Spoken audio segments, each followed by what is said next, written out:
तो गाइस मैं हूं अंकित और आप देख रहे हैं रेसलिंग फैंस नेटवर्क। शुरू करते हैं गाइस सबसे पहले कोडी रोड्स से। तो कोडी रोड्स ने लोगन पॉल के ऊपर कमेंट करा है। लोगन पॉल जो कि बैक टू बैक हमेशा प्रूव करते आ रहे हैं कि वो डब्ल्यूडब्ल्यूई रिंग के लिए क्यों बने हुए हैं। हालांकि फिर भी कुछ लोग हैं जो स्टिल उनको कोसते हैं कि भाई ये बाहर से आके बंदा यहाँ पे कैसे नाम कमा रहा है, ये डिजर्व नहीं करता, ये रेसलर्स के लिए रिंग बना हुआ है, ये कहाँ से आ जा रहा है सोशल मीडिया का टैलेंट। तो इससे कुछ लोग चिढ़ते भी है, डब्ल्यूडब्ल्यूई के मेनली नहीं, कुछ बाहर के AEW NJPW वगैरह के।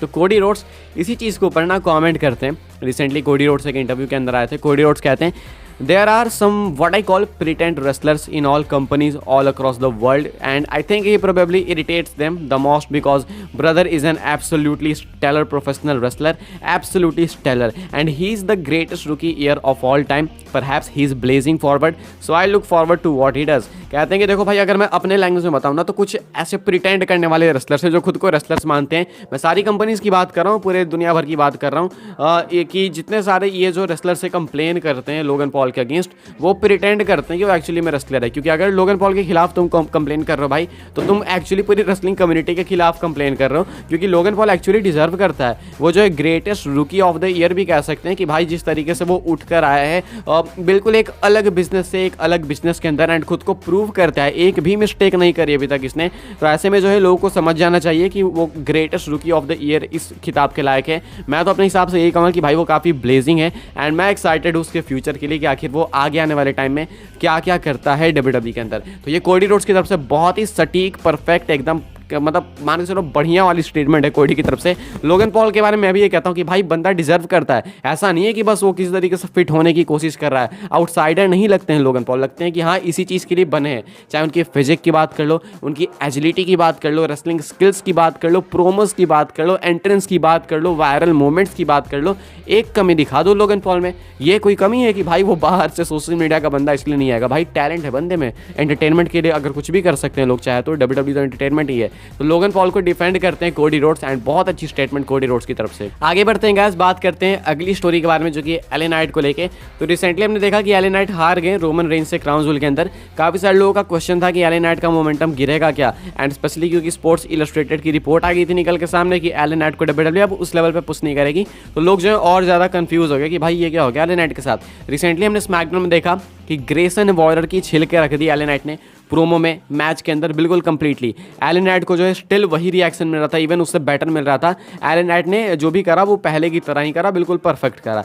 डेव मेल्जर बात करते हैं एले नाइट के फ्यूचर के बारे में, कहते हैं कि देखो भाई एले नाइट के बारे में मैं यही बताना चाहता हूँ, यही कहना चाहता हूँ कि इसको जैसे पहले पुश मिल रहा था अभी भी मिलेगा, इवन अब थोड़ा ज़्यादा ही मिलेगा, ये मान के चलो। ऐसा कुछ भी नहीं है कि रोमन से हारने के बाद मोमेंटम चला गया। स्पेशली डब्ल्यूडब्ल्यूई ने जो करा स्मैकडाउन में, उससे आपको अंदाजा लग जाना चाहिए डब्ल्यूडब्ल्यूई ने जानबूझकर उनको ग्रेसन वॉरियर के सामने डाला ताकि वो जीत सकें एंड मोमेंटम वापस से मेंटेन कर सके। ऑल्सो मेल्जर ये भी कहते हैं कि आगे भी जो है फ्यूचर टाइटल अपॉर्चुनिटीज़ इनके लिए जो है लाइन में है, एंड वहाँ पर तो वर्ल्ड टाइटल की बात करी गई है। बाकी intercontinental, United states, tag team championship, बहुत सारे ऑप्शन हैं जो कि एले नाइट आगे जाके उन टाइटल्स के पीछे जा सकते हैं। तो ऐसे में एले नाइट के मोमेंटम पे कोई भी असर नहीं पड़ने वाला है according to Dave Meltzer. WWE ने इसका एग्जांपल भी हमें दिया स्मैकडाउन में। तो मुझे थोड़ा लगता है कि हाँ ये रिपोर्ट मेल्जर की ज़्यादा लेजिट साउंड करती है अगर हम लोग इसको स्पोर्ट्स इलस्ट्रेटेड से कंपेयर करें तो। रोमन से हारने का मतलब ये थोड़ी है भाई कि आपका वो टैलेंट ही खत्म हो गया। डब्ल्यूडब्ल्यूई को रोमन के नीचे भी तो टैलेंट चाहिए, सिर्फ मेगा स्टार्स थोड़ी चाहिए। हालांकि वो स्टिल मेगा स्टार है, सिर्फ मेन इवेंटर्स नहीं चाहिए डब्ल्यूडब्ल्यूई को, और भी टैलेंट चाहिए।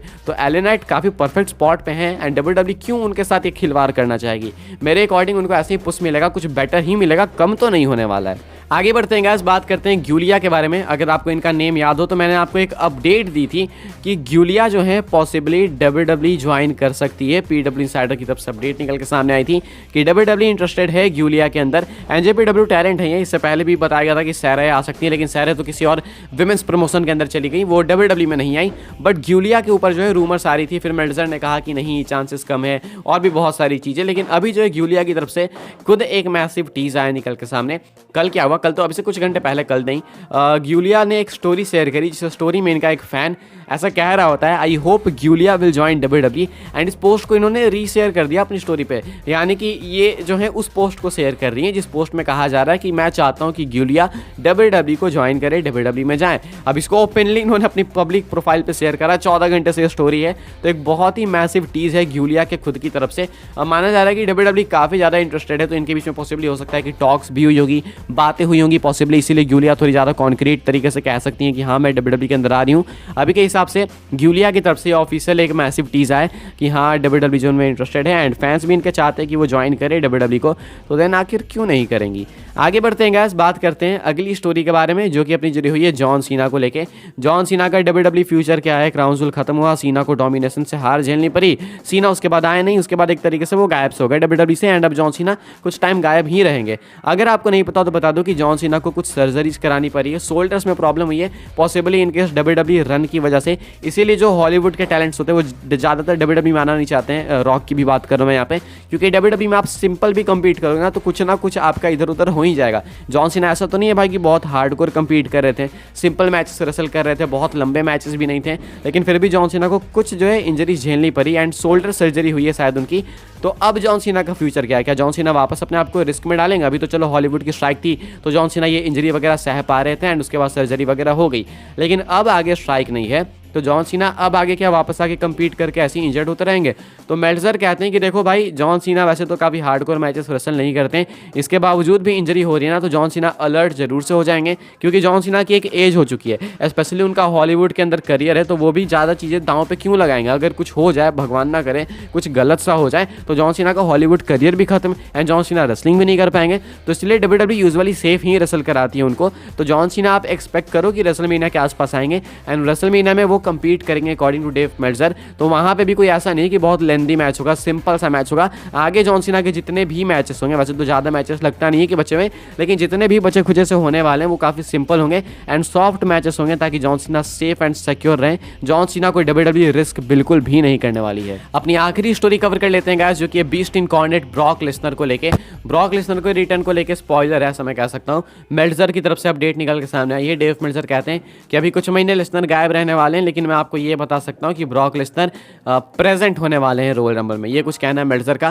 कहते हैं कि वहाँ के लिए एडवर्टाइज तो नहीं है ब्रॉक लेसनर, बट स्टिल वहाँ पे मेल्जर प्रेजेंट होंगे, ये कुछ कहते हैं। तो रॉयल रंबल के अंदर लेसनर प्रेजेंट होंगे एंड वहाँ के लिए एडवर्टाइज नहीं है, तो शायद से हो सकता है कि मेंस रॉयल रंबल मैच में ही एंट्री हो। जीतेंगे तो बिल्कुल भी नहीं अगर एंट्री भी हो जाएगी तो, लेकिन लेसनर अगर वहाँ पे आएंगे तो ये काफ़ी मैसिव सरप्राइज मोमेंट होगा। हालांकि ऐसा भी नहीं कि लेसनर बहुत टाइम से ही गायब है, हाँ रॉयल रंबल आते आते हो जाएगा कि अच्छा खासा टाइम हो जाएगा, बट स्टिल अगर लेसनर एक महीने के लिए भी बाहर रहते हैं तो रिटर्न करते हैं तो वही पॉप मिलता है जो कि उनको मान के चलो 5-6 साल बाद रिटर्न करने पर मिलता है। तो ऐसे में ब्रॉक लेसनर का थीम सॉन्ग ही ऐसा है कि वो अगर वो हिट हो गया तो बस फैंस पागल, क्राउड पागल, वो वाइब्स ही अलग है लेसनर की। तो लेसनर के रिटर्न को लेकर ओवरऑल स्पॉइलर घुमा फिरा के यही है कि एडवर्टाइज नहीं है वो रॉयल रंबल के लिए, लेकिन फिर भी वो वहाँ पे प्रेजेंट होंगे अकॉर्डिंग टू डेव मेल्जर। फिलहाल इस वीडियो के लिए गाइस यही अपडेट्स। आई होप्स आपको वीडियो पसंद आई हो, इन्फॉर्मेशन मिली हो। अगर आपको वीडियो से थोड़ी सी भी इन्फॉर्मेशन मिली हो, कुछ नया जानने को मिला हो, तो वीडियो को लाइक करें, शेयर करें एंड सब्सक्राइब करें चैनल को। आने वाले टाइम में ऐसी डब्ल्यूडब्ल्यू न्यूज़ रूमर अपडेट्स के लिए फॉलो कर सकते हैं आप लोग चाहे तो मुझे इंस्टाग्राम पे एंड ट्विटर पे, दोनों की लिंक आपको मिल जाएगी डिस्क्रिप्शन में। ज्वाइन कर सकते हैं व्हाट्सएप चैनल को भी, उसके भी लिंक है डिस्क्रिप्शन में। मिलता है नेक्स्ट ऑफर काफ़ी इंटरेस्टिंग वीडियो में।